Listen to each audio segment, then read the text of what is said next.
Mr. Speaker, Mr. President, members of the Congress, and my fellow Americans, I was thinking as I was walking down the aisle there tonight of what Sam Rayburn told me many years ago. The Congress always extends a very warm welcome to the President as he comes in.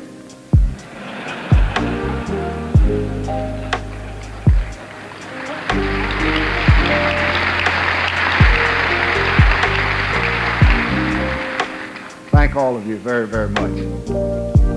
I have come once again to this chamber, the home of our democracy, to give you, as the Constitution requires, information of the state of the Union. I report to you that our country is challenged at home and abroad, that it is our will that is being tried and not our strength, our sense of purpose and not our ability to achieve a better America, that we have the strength to meet our every challenge, the physical strength to hold the course of decency and compassion at home, and the moral strength to support the cause of peace in the world.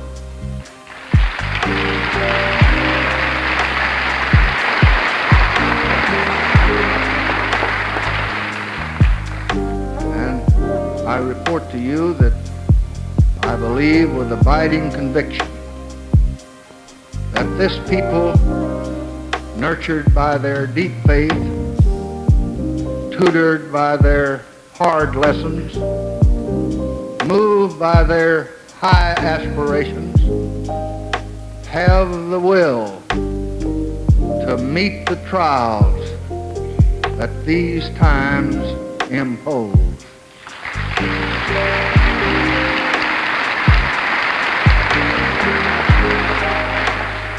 Since I reported to you last January, 3 elections have been held in Vietnam, in the midst of war and under the constant threat of violence. A president, a vice president, a house, a senate, and village officials have been chosen by popular contested ballot.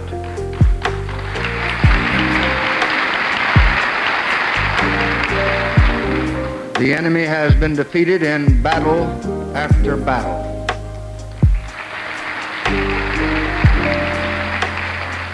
The number of South Vietnamese living in areas under government protection tonight has grown by more than 1 million since January of last year. And these are all marks of progress. Yet, the enemy continues to pour men and material across frontiers and into battle despite his continuous heavy losses. He continues to hope that America's will to persevere can be broken. Well, he is wrong.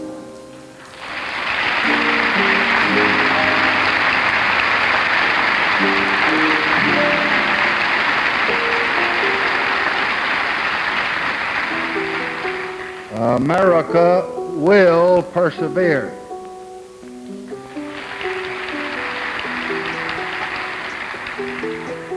And our patience and our perseverance will match our power. Aggression will never prevail. But our goal is peace. And peace at the earliest possible moment.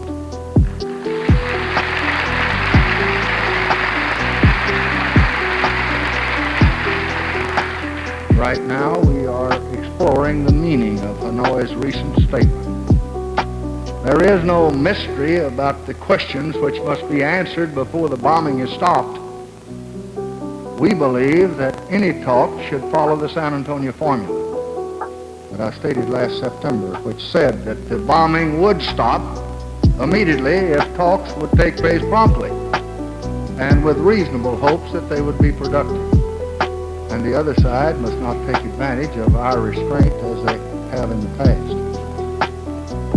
This nation simply cannot accept anything less without jeopardizing the lives of our men and of our allies.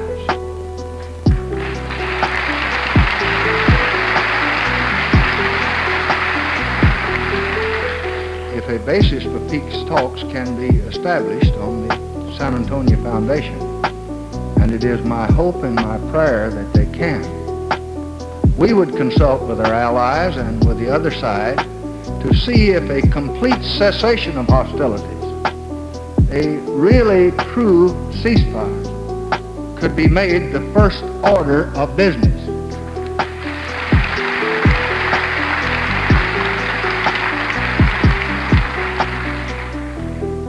I will report at the earliest possible moment the results of these explorations to the American people.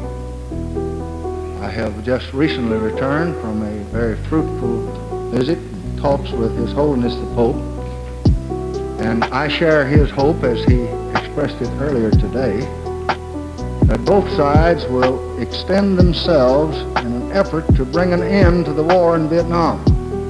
And I have today assured him that we and our allies will do our full part to bring this about.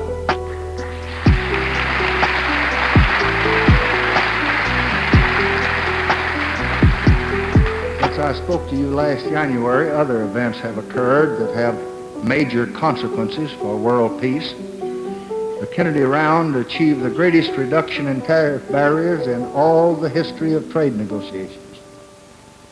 The nations of Latin America at Punta del Este resolved to move toward economic integration. In Asia, the nations from Korea and Japan to Indonesia and Singapore worked behind America's shield to strengthen their economies and to broaden their political cooperation. In Africa, from which the distinguished Vice President had just returned, he reports to me that there's a spirit of regional cooperation that is beginning to take hold in very practical ways. And these events we all welcome. And yet, since I last reported to you, we and the world have been confronted by a number of crises. During the Arab-Israeli war last June, the hotline between Washington and Moscow was used for the first time in our history. A ceasefire was achieved without a major power confrontation. Now the nations of the Middle East have the opportunity to cooperate with Ambassador Joran's UN mission, and they have the responsibility to find the terms of living together in stable peace and dignity. And we shall do all in our power to help them achieve that result.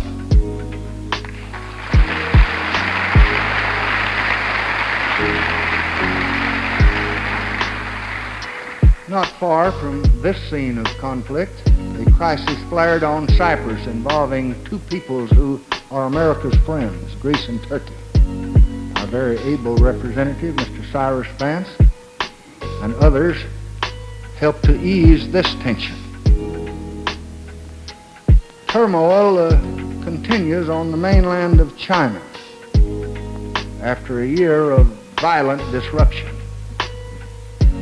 The radical extremism of their government has isolated the Chinese people behind their own borders. The United States, however, remains willing to permit the travel of journalists to both of our countries, to undertake cultural and educational exchanges, and to talk about the exchange of basic food crop materials. Since I spoke to you last, the United States and the Soviet Union have taken several important steps toward the goal of international cooperation. As you will remember, I met with Chairman Kosygin in Glassboro, and we achieved, if not accord, at least a clearer understanding of our respective positions. after 2 days of meeting. Because we believe that the nuclear danger must be narrowed, we have worked with the Soviet Union and with other nations to reach an agreement that will halt the spread of nuclear weapons. On the basis of communication from Ambassador Fisher in Geneva this afternoon, I am encouraged to believe that a draft treaty can be laid before the conference in Geneva in the very near future. And I hope to be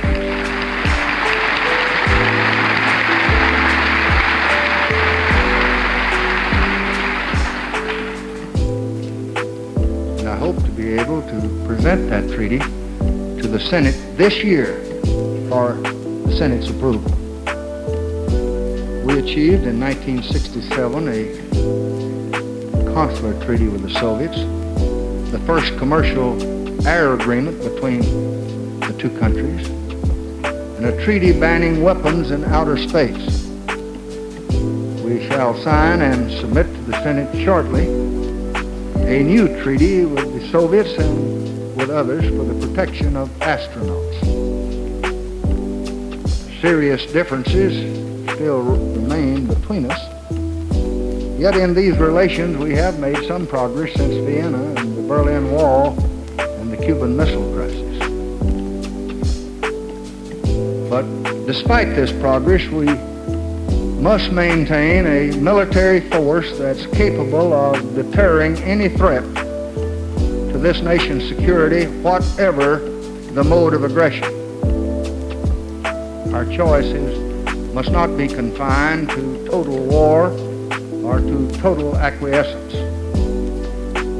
We have such a military force today, and we shall maintain it.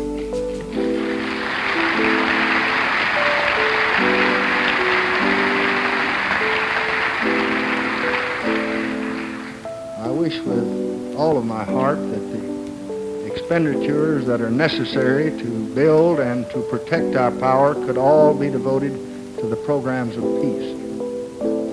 But until world conditions permit and until peace is assured, America's might and America's bravest sons who wear our nation's uniform must continue to stand guard for all of us as they gallantly do tonight in Vietnam and other places in the world.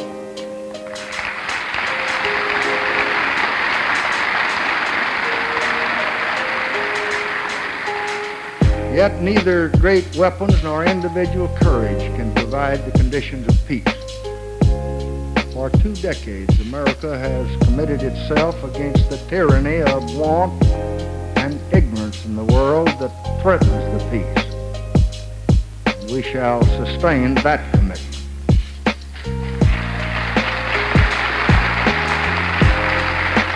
This year I shall propose that we launch with other nations an exploration of the ocean depths to tap its wealth and its energy and its abundance, that we contribute our fair share to a major expansion of the International Development Association and to increase the resources of the Asian Development Bank, that we adopt a prudent aid program rooted in the principle of self-help, that we renew the Food for Freedom program.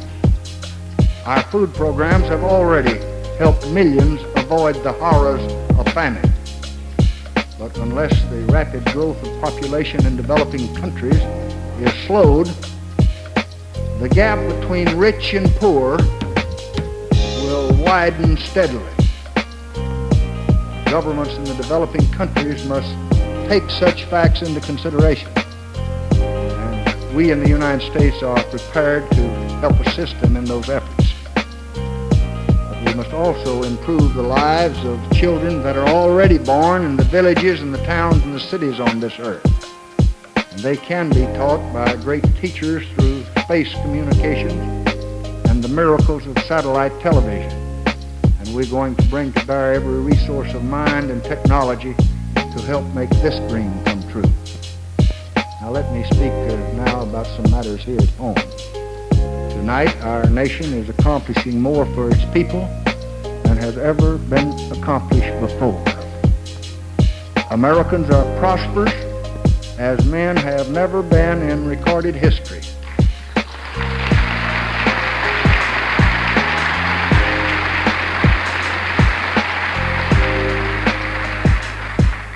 Yet, there is in the land a certain restlessness,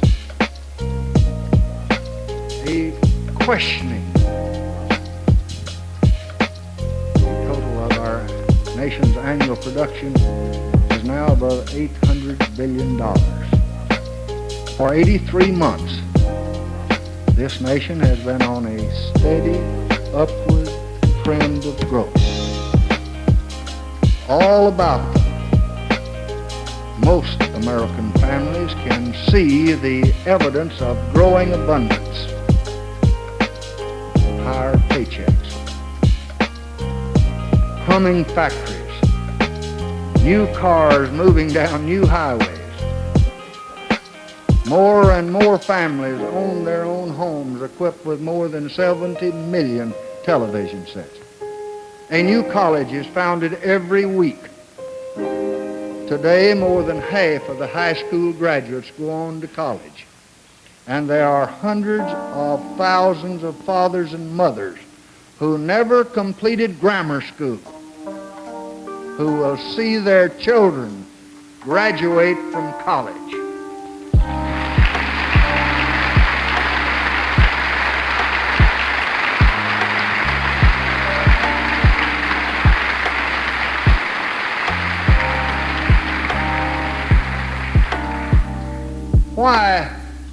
Why then this restlessness? Because when a great ship cuts through the sea, the waters are always stirred and troubled. And our ship is moving, and it's moving through troubled and new waters, and it's moving toward new and better shores.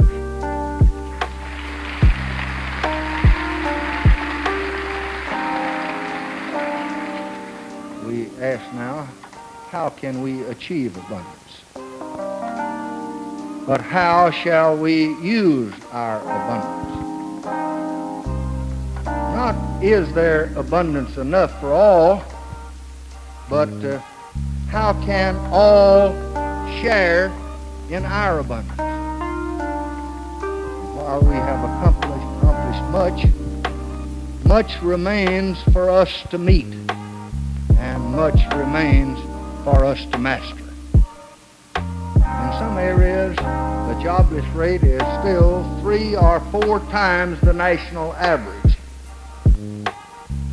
Violence has shown its face in some of our cities.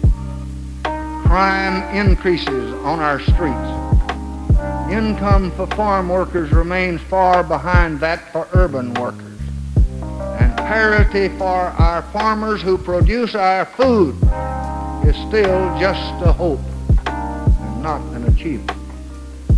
New housing construction is far less than we need to assure decent shelter for every family.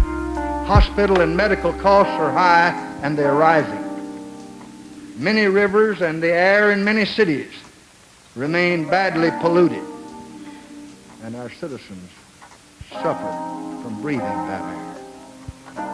We lived with conditions like these for many, many years, but much that we once accepted as inevitable, we now find absolutely intolerable. In our cities last summer, we saw how wide is the gulf for some Americans between the promise and the reality of our society. And we know that we cannot change all of this in a day. It represents the bitter consequences of more than 3 centuries.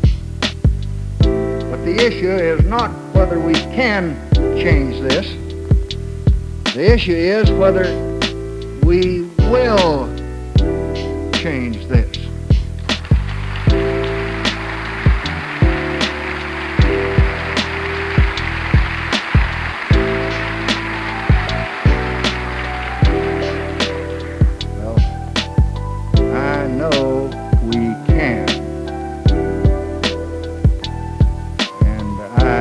believe we will.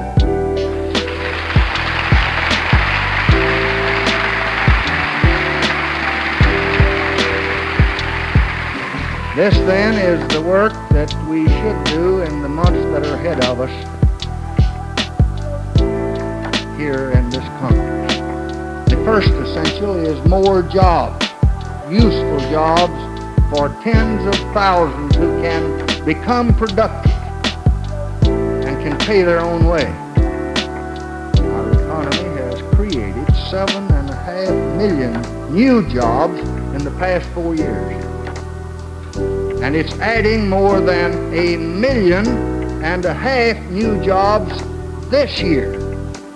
And through programs passed by the Congress, job training is being given tonight to more than 1 million Americans in this country. And this year, the time has come when we must get to those who are last in line. The hardcore unemployed, the hardest to reach. Employment officials estimate that 500,000 of these persons are now unemployed in the major cities of America. And our objective is to place these 500,000 in private industry jobs within the next 3 years.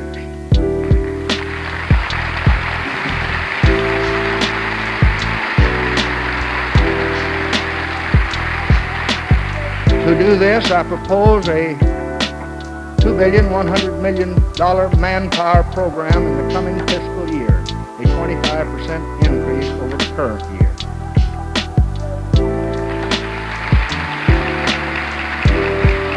Most of this increase will be used to start a new partnership between government and private industry to train and to hire the hard-core unemployed persons. I know of no task before us of more importance to us and to the country, or to our future. Another essential is to rebuild our cities. Last year, the Congress authorized $662 million for the Model Cities program. I requested the full amount of that authorization to help meet the crisis in the cities of America. Congress appropriated only $312 million, less than half. This year, I urge the Congress to honor my request for Model Cities funds to rebuild the centers of American cities by granting us the full amount that you and the Congress authorized, $1 billion.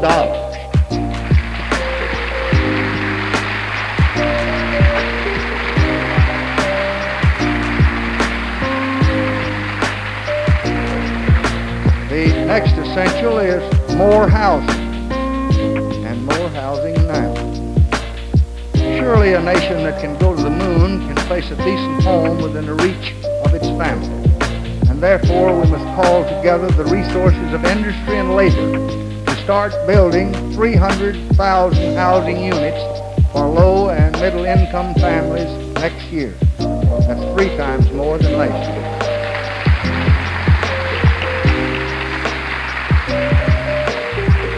We must make it possible for thousands of families to become homeowners and not rent payers. And I propose for the consideration of this Congress a 10-year campaign to build 6 million new housing units for low and middle income families. 6 million units in the next 10 years. We built 530,000 the last 10 years.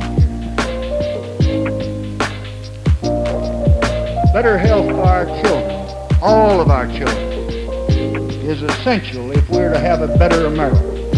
Last year, Medicare and Medicaid and other new programs that you passed in the Congress brought better health to more than 25 million Americans.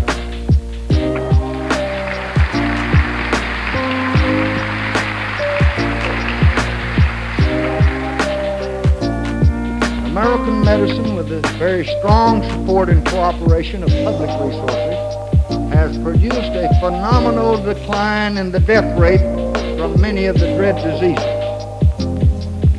But it is a shocking fact that in saving the lives of babies,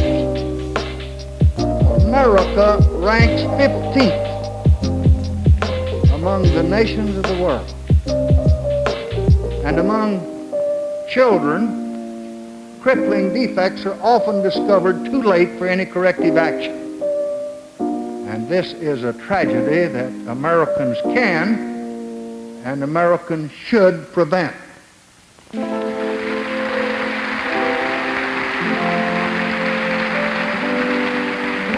I shall therefore propose to the Congress a child health program to provide over the next 5 years for families unable to afford it access to health services from prenatal care of the mother through the child's first year. And when we do that, we will find it's the best investment we ever made, because we will get these diseases in their infancy. We'll find a cure in a great many instances that we can never find by overcrowding our hospitals when they are grown. Now, when we act to advance the consumer's cause, I think we help every American. Last year, with very little fanfare, the Congress and the executive branch moved in that field. We enacted the Wholesome Meat Act, the Flammable Fabrics Act, the Product Safety Commission, and a law to improve clinical laboratories. And now I think the time has come to complete our unfinished work.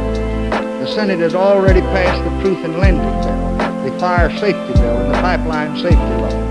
And tonight I plead with the House to immediately act upon these measures, and I hope take favorable action upon all of them.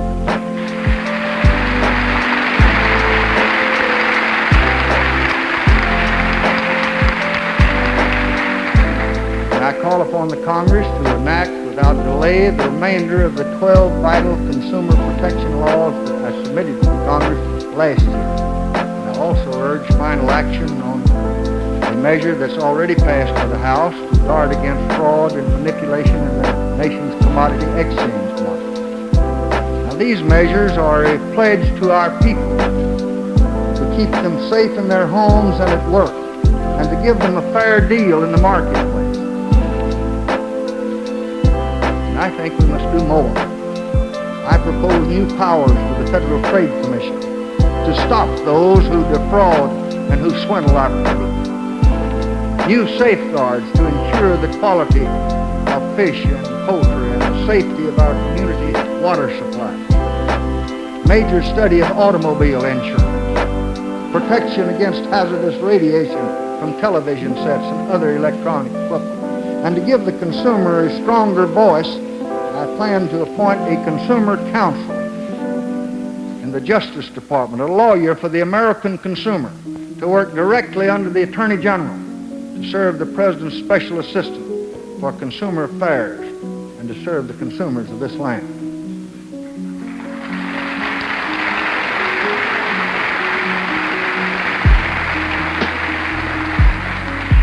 This Congress, Democratic and Republicans, can earn the thanks of history. We can make this truly a new day for the American consumer. And by giving him this protection, we can live in history as the consumer-conscious Congress. So let us get on with the work. Let us act soon. Now, we at every level of the government, state, local, federal, know that the American people have had enough of rising crime and lawlessness in this country.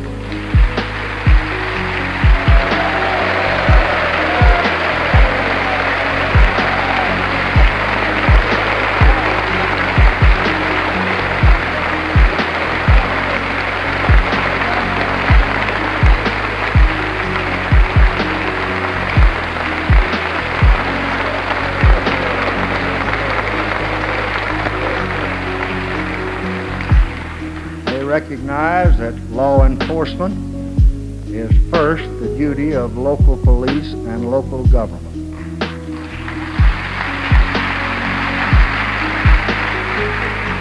They recognize that the frontline headquarters against crime is in the home, and in the church, and in the city hall, and the county courthouse, and the state house, not in far removed national capital of Washington.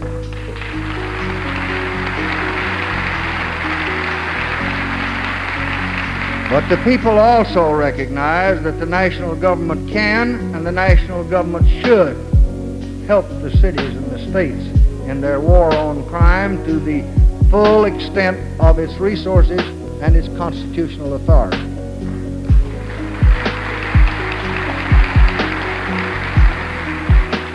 And this we shall do.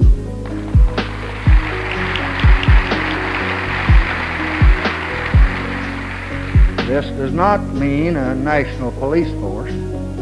It does mean help and financial support to develop state and local master plans to combat crime, to provide better training and better pay for police, to bring the most advanced technology to the war on crime in every city and every county in America. And there is no more urgent business before this Congress than to pass the Safe Streets Act this year that I proposed last year.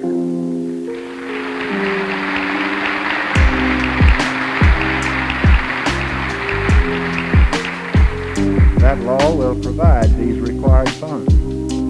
They are so critically needed that I have doubled my request under this act to $100 million in fiscal 1969. And I urge the Congress to stop the trade in mail-order murder, to stop it this year by adopting a proper gun control law.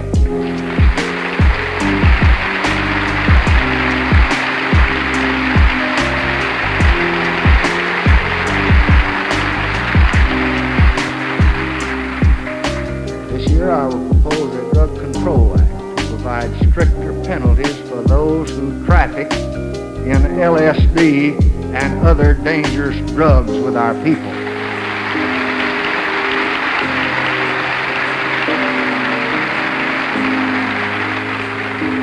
I will ask for more vigorous enforcement of all of our drug laws by increasing the number of federal drug and narcotics control officials by more than 30%. The time has come to stop the sale of slavery to the young.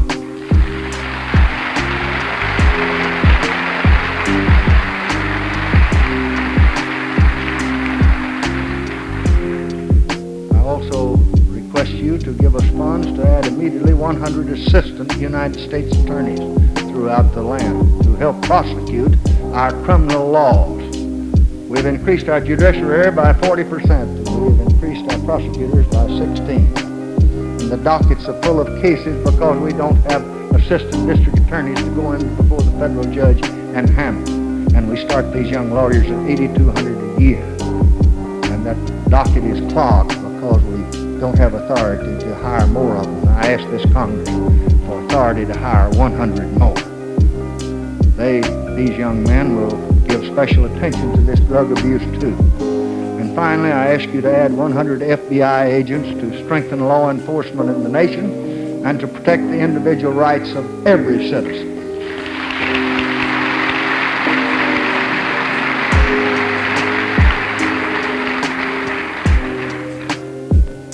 A moment ago, I spoke of despair and frustrated hopes in the cities where the fires of disorder burned last summer. We can, and in time we will, change that despair into confidence and change those frustrations into achievements. But violence will never bring progress. We can make progress only by attacking the causes of violence, and only where there is civil order founded on justice.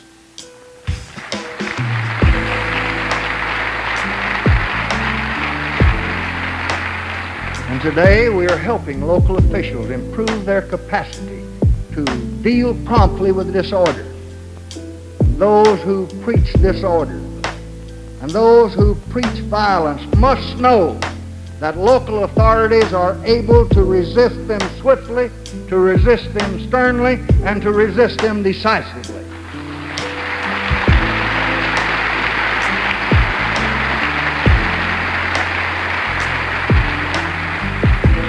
And I shall recommend other actions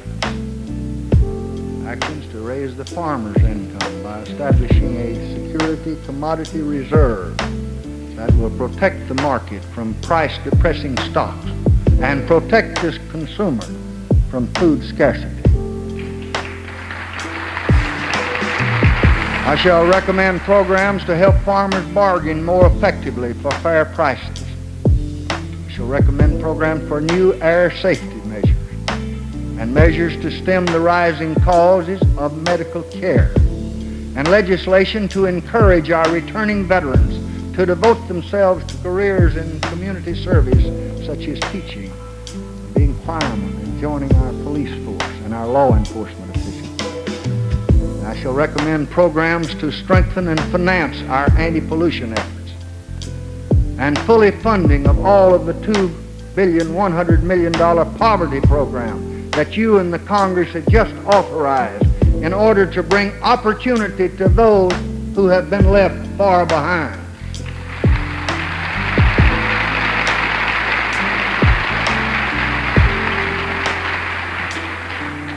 I shall recommend an Educational Opportunity Act to speed up our drive to break down the financial barriers that are separating our young people from college.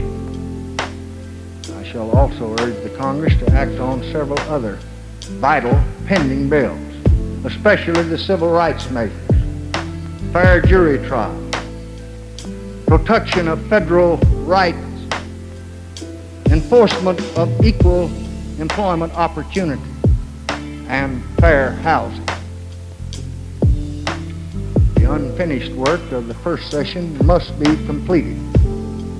The Higher Educational Act, the Juvenile Delinquency Act, conservation measures to save the redwoods of California, and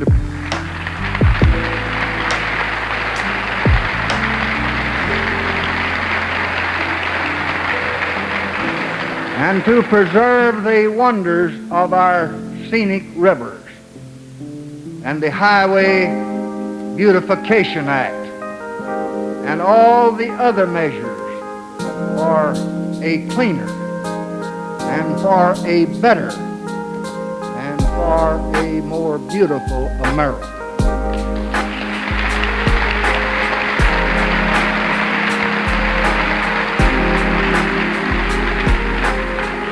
Next month we'll begin our 8th year of uninterrupted prosperity. The economic outlook for this year is one of steady growth, if we are vigilant. It's true there are some clouds on the horizon. Prices are rising. Interest rates have passed the peak of 1966. And if there is continued inaction on the tax bill, they will climb even higher. And I warn the Congress and the nation tonight that this failure to act on the tax bill will sweep us into an accelerating spiral of price increases, a slump in home building, and a continued erosion of the American dollar. And this would be a tragedy for every American family. And I predict that if this happens, they will all let us know about it.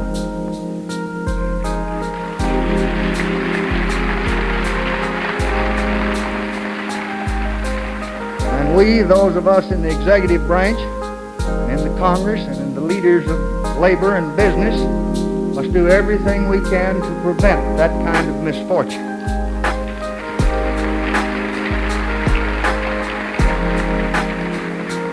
Under the new budget, the expenditures for 1969 will increase by $10.4 billion. Receipts will increased by $22.3 billion, included the added tax increase. Virtually all of this expenditure increase represents the mandatory cost of our defense efforts, $3 billion. Increased interest, almost $1 billion. Mandatory payments under laws passed by Congress, such as those provided in the Social Security Act, which you passed in 1967, and to Medicare and Medicaid beneficiaries and veterans and farmers of about $4.5 billion.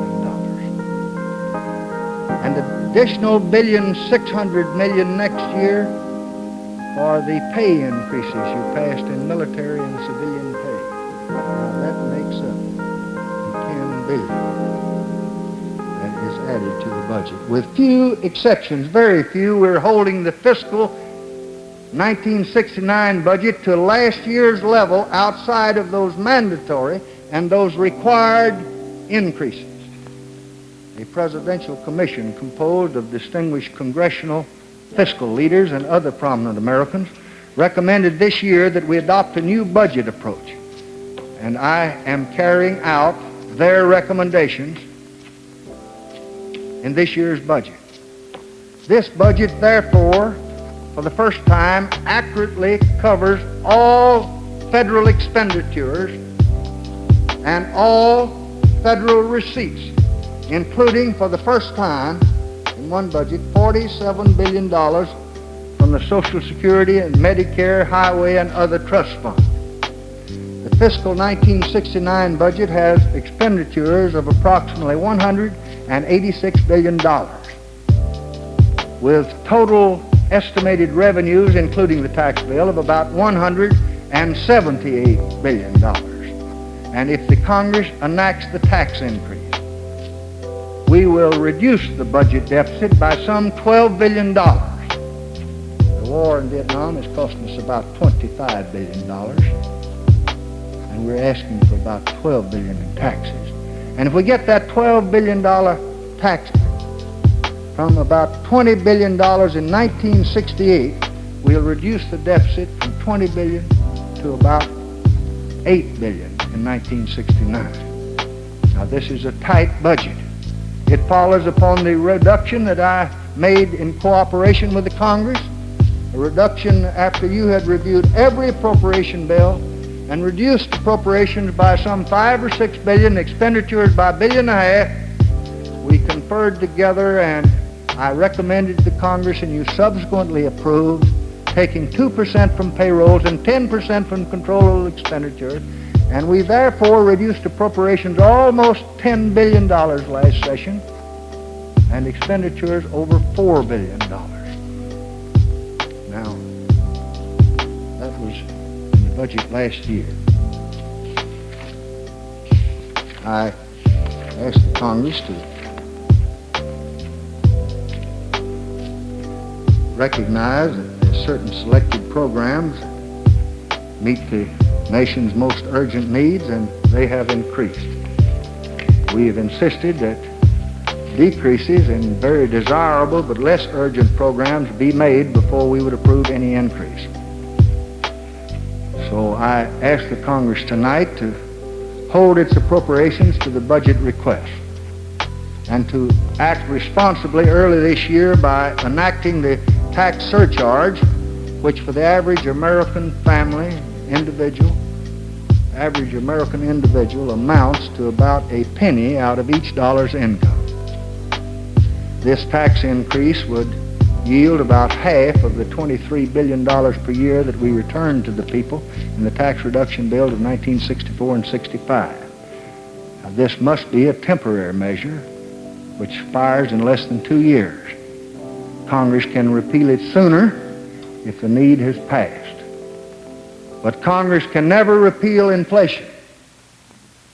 And the leaders of American business and the leaders of American labor and those who really have the power over wages and prices must act responsibly and in their nation's interest by keeping increases in line with productivity.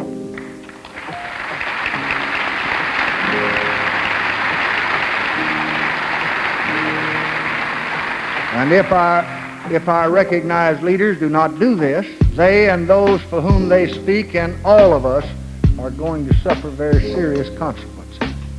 On January the 1st, I outlined a program to reduce our balance of payments deficit sharply this year. We will ask the Congress to help carry out those parts of the program which require legislation. We must restore equilibrium to our balance of payments.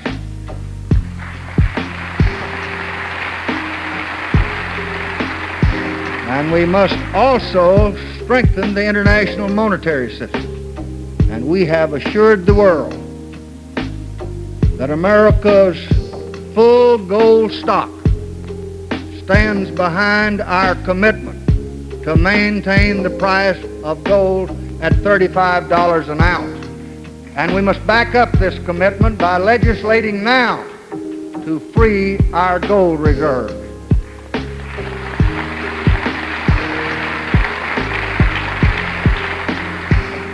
Americans traveling more than any other people in history took $4 billion out of their country last year in travel costs. We must try to reduce the travel deficit that we have of more than $2 billion, and we're hoping that we can reduce it by $500 million without unduly penalizing the travel of students or teachers or business people who have essential necessary travel, or people who have relatives abroad that they need to see. And even with this reduction of $500 million from the $4 billion, the American people will still be traveling more overseas than they did in 67 or 66 or 65 or any other year in their history. Now, if we act together, as I hope we can, I believe we can continue our economic expansion, which has already broken all past records. And I hope that we can continue that expansion in the days ahead. Now, each of these questions I have discussed with you tonight is a question of policy for our people.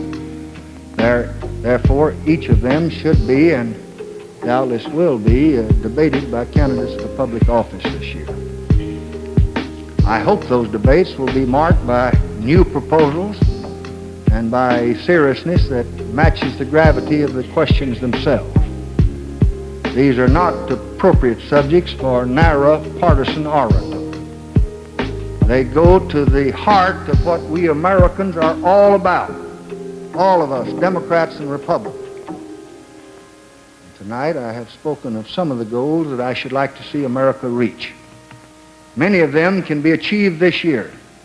Others by the time we celebrate our nation's 200th birthday, the bicentennial of our independence. Several of these goals are going to be very hard to reach. But the state of our union will be much stronger 8 years from now, on our 200th birthday, if we resolve to reach these goals now.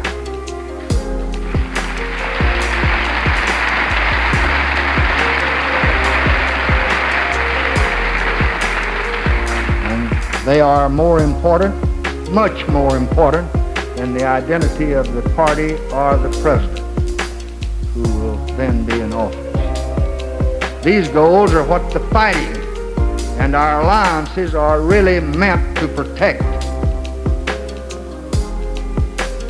Can we achieve these goals? Of course we can, if we will.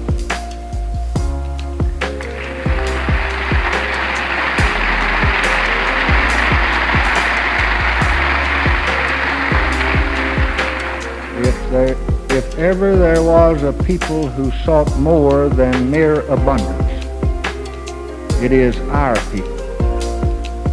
If ever there was a nation that was capable of solving its problems, it is this nation. If ever there were a time to know the pride and the excitement and the hope of being an American, it is this time.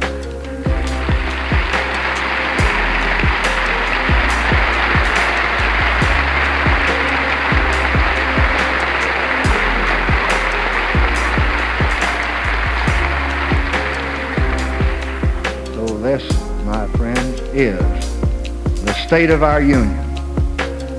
Seeking, building, tested many times this past year, and always equal to the test. Thank you and good night.